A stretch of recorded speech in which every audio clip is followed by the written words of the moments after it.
الحمد لله نحمده ونستعينه ونستغفره ونعوذ بالله من شرور أنفسنا وسيئات أعمالنا من يهده الله فلا مضل له ومن يضلله فلا هادي له وأشهد أن لا إله إلا الله وحده لا شريك له وأشهد أن محمدا عبده ورسوله أما بعد فإن خير الحديث كتاب الله وخير الهدي هدي محمد صلى الله عليه وسلم وشر الأمور محدثاتها وكل محدثة بدعة وكل بدعة ضلالة وكل ضلالة في النار. أعوذ بالله من الشيطان الرجيم. بسم الله الرحمن الرحيم.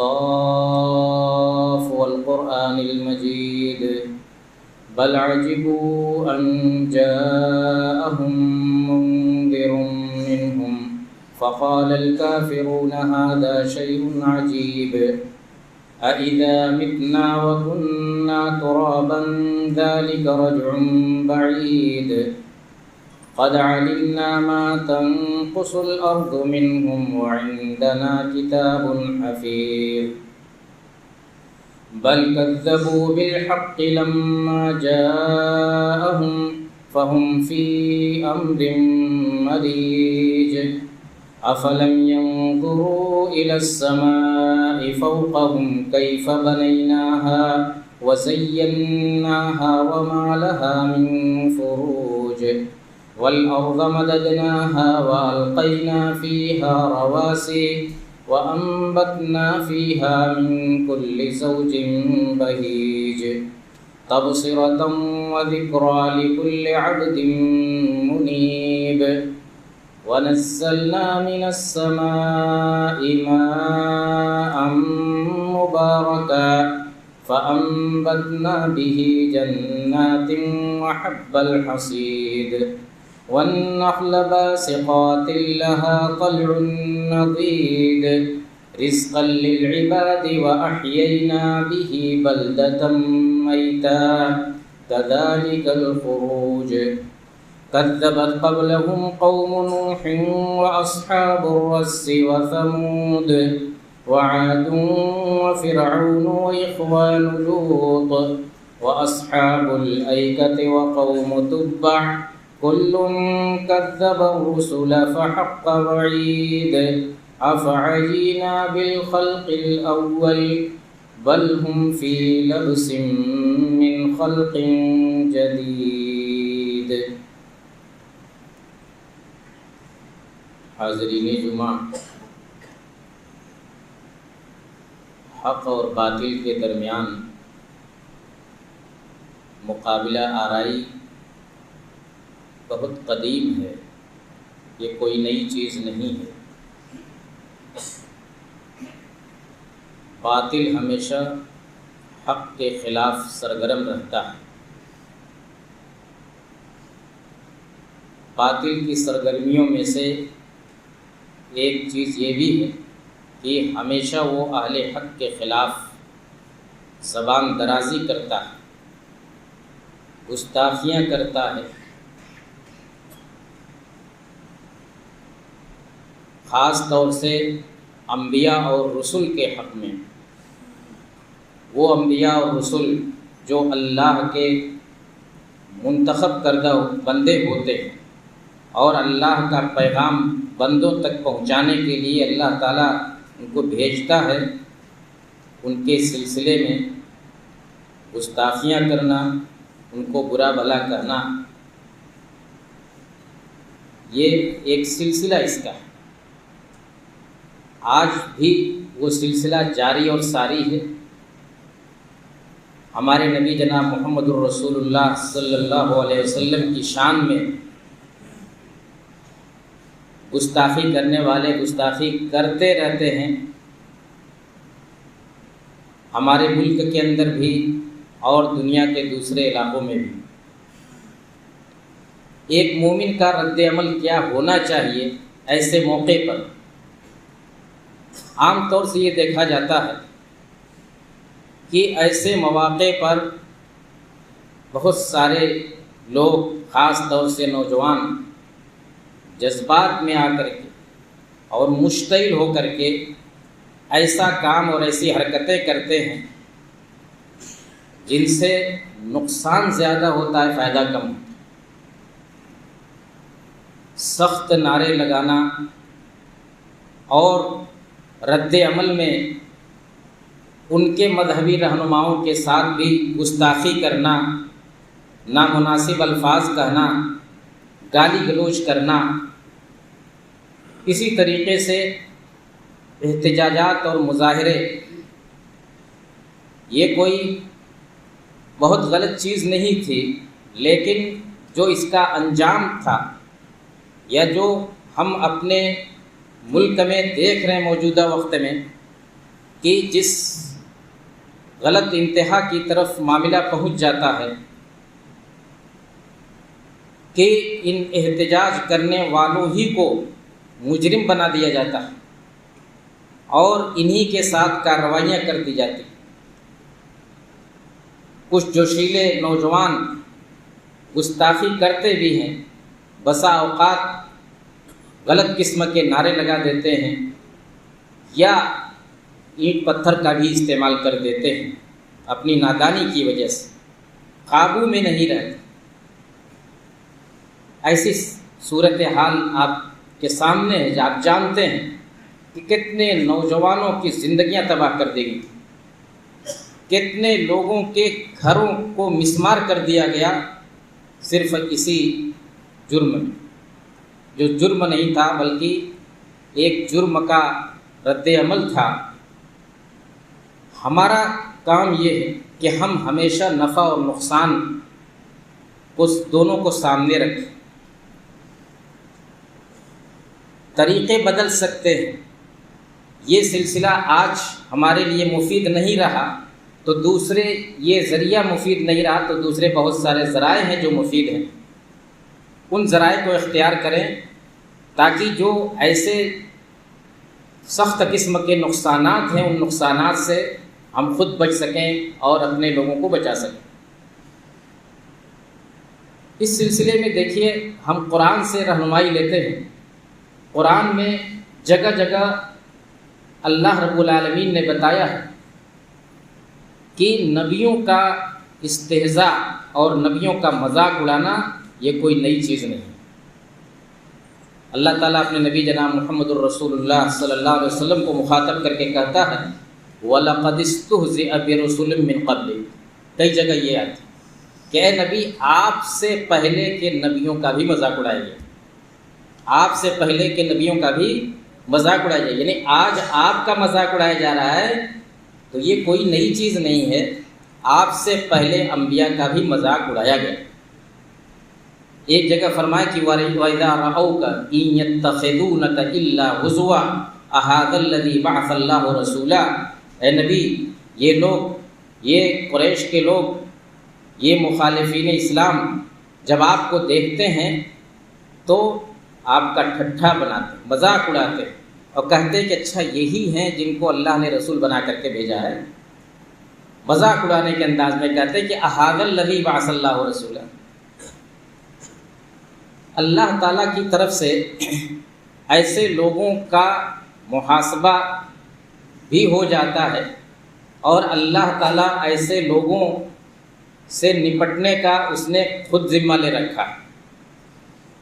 ان الذین یؤذون اللہ ورسولہ لعنہم اللہ فی الدنیا والآخرہ واعتدنا لہم عذابا مہینا، جو لوگ اللہ اور اس کے رسول کو ایذا پہنچاتے ہیں، تکلیف پہنچاتے ہیں، اللہ تعالیٰ اور اس کے رسول، اللہ تعالیٰ ان پر دنیا میں بھی لعنت برساتا ہے اور آخرت میں تو ان کے لیے بڑا رسوا کن عذاب۔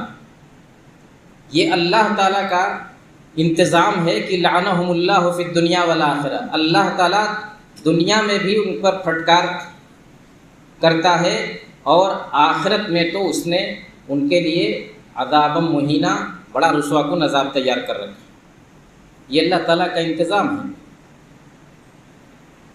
اور والذین یؤذون رسول اللہ لہم عذاب علیم، دوسری جگہ کی آیت ہے کہ جو لوگ اللہ کے رسول کو ایذا پہنچاتے ہیں، تکلیف پہنچاتے ہیں، ان کے لیے دردناک عذاب ہے۔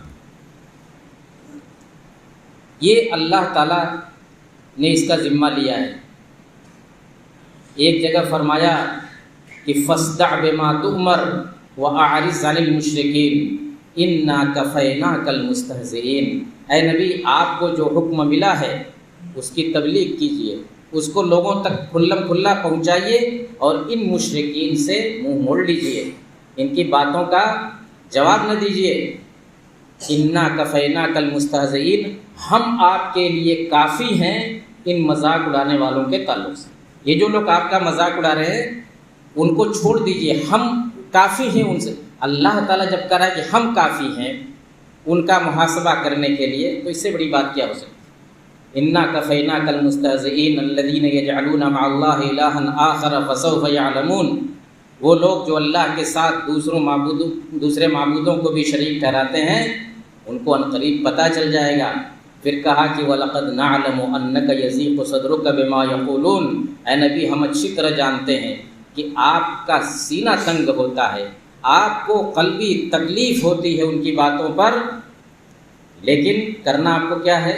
فَسَبِّحْ بِحَمْدِ رَبِّكَ وَكُن مِّنَ السَّاجِدِينَ وَاعْبُدْ رَبَّكَ حَتَّىٰ يَأْتِيَكَ الْيَقِينُ۔ آپ اپنے رب کی حمد و ثنا کے ساتھ تسبیح پڑھتے رہیے، تسبیح بیان کیجیے، یہ اللہ کی ہدایت ہے۔ فَسَبِّحْ بِحَمْدِ رَبِّكَ وَكُن مِّنَ السَّاجِدِينَ، نماز پڑھیے۔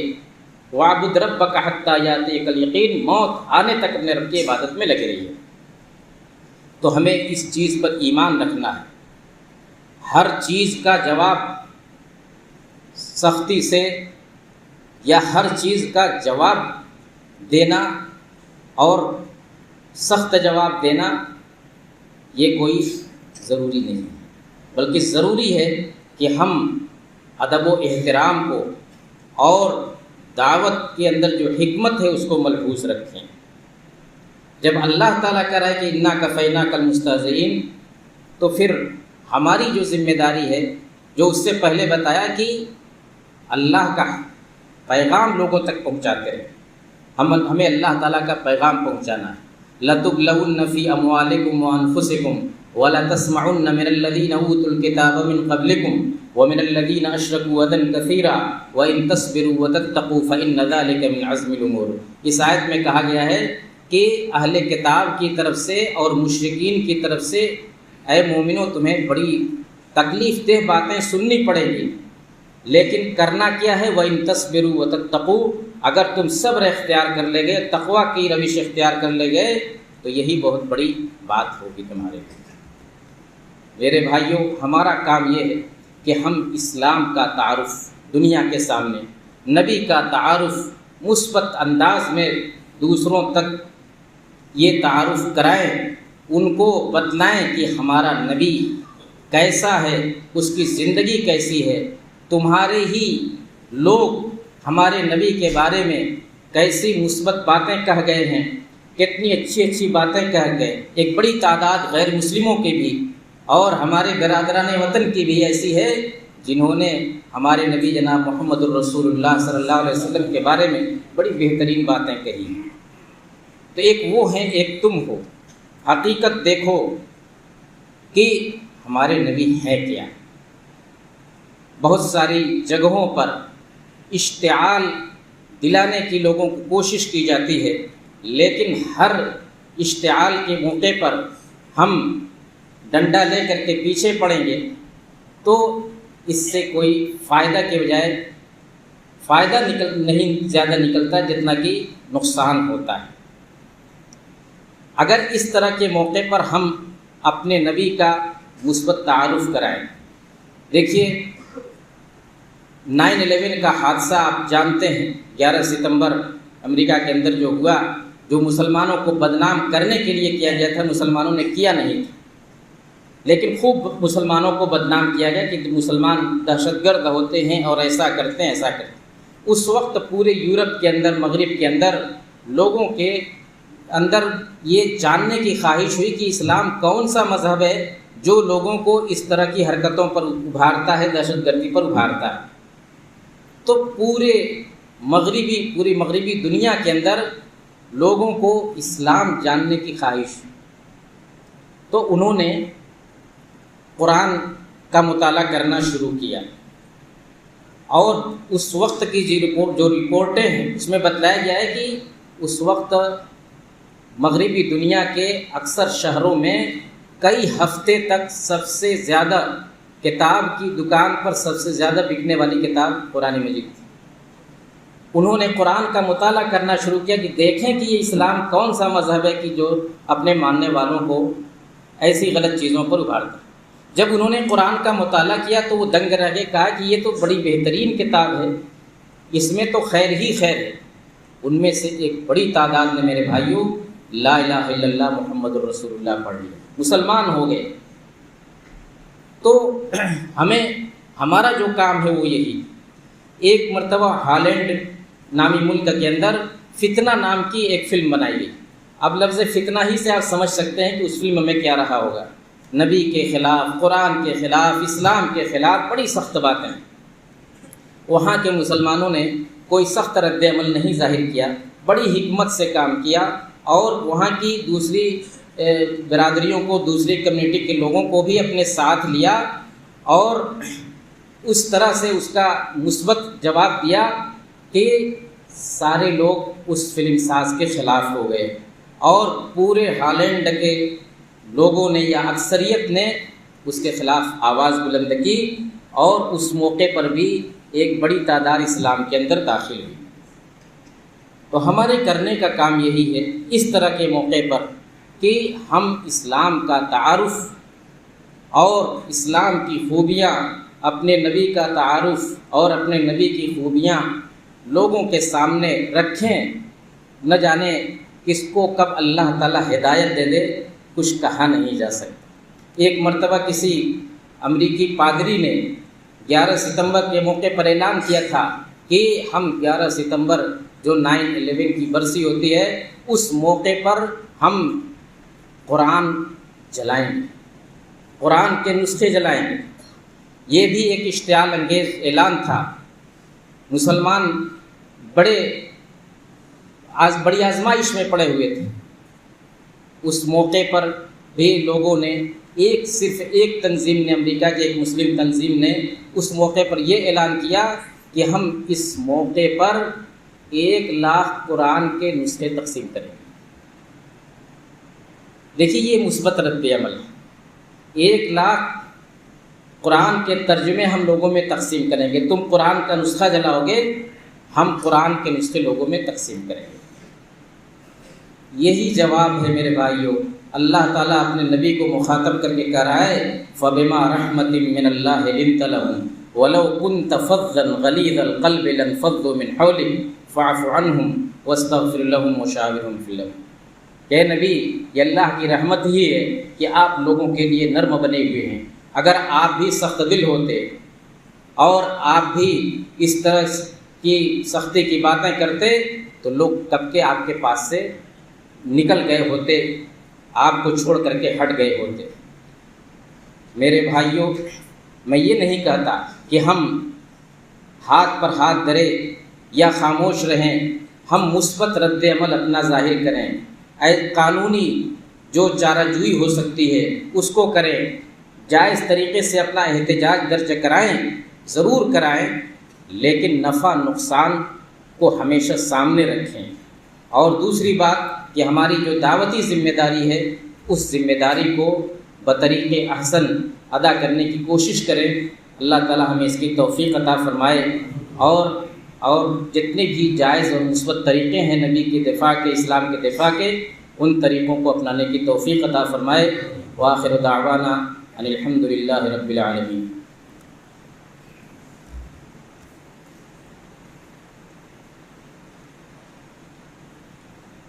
الحمد لله نحمده ونستعينه ونستغفره ونعوذ بالله من شرور أنفسنا وسيئات أعمالنا من يهده الله فلا مضل له ومن يضلله فلا هادي له وأشهد أن لا إله إلا الله وحده لا شريك له وأشهد أن محمدا عبده ورسوله۔ أما بعد، محترم حاضرین، آپ جانتے ہیں کہ اس دنیا میں ہر انسان زندگی کی گاڑی کو چلانے کے لیے مال کا طلبگار ہوتا ہے۔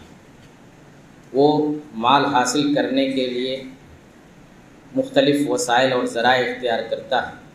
کوئی ملازمت اختیار کرتا ہے، مزدوری کرتا ہے، کوئی بزنس کرتا ہے، کاروبار کرتا ہے، کوئی کسی طرح سے اپنی زندگی کی گاڑی چلاتا ہے۔ لیکن ہمیں اس موقع پر یہ یاد رکھنا ہے کہ ہم اللہ رب العالمین کے سامنے جواب دیں، مال کمانے کے سلسلے میں بھی اور مال کو خرچ کرنے کے سلسلے میں بھی۔ قیامت کے دن جن 4 یا 5 سوالوں کا جواب دیے بغیر ایک بندہ اپنی جگہ سے ہل نہیں سکتا، تو ان سوالوں میں ایک سوال یہ بھی ہوگا کہ وَعَنْ مَالِهِ مِنْ أَيْنَ اكْتَسَبَهُ وَفِيمَا أَنْفَقَهُ۔ مال کے بارے میں ایک سوال ہوگا، مال کے بارے میں 2 سوال ہوگا، کمایا کہاں سے، خرچ کہاں کیا۔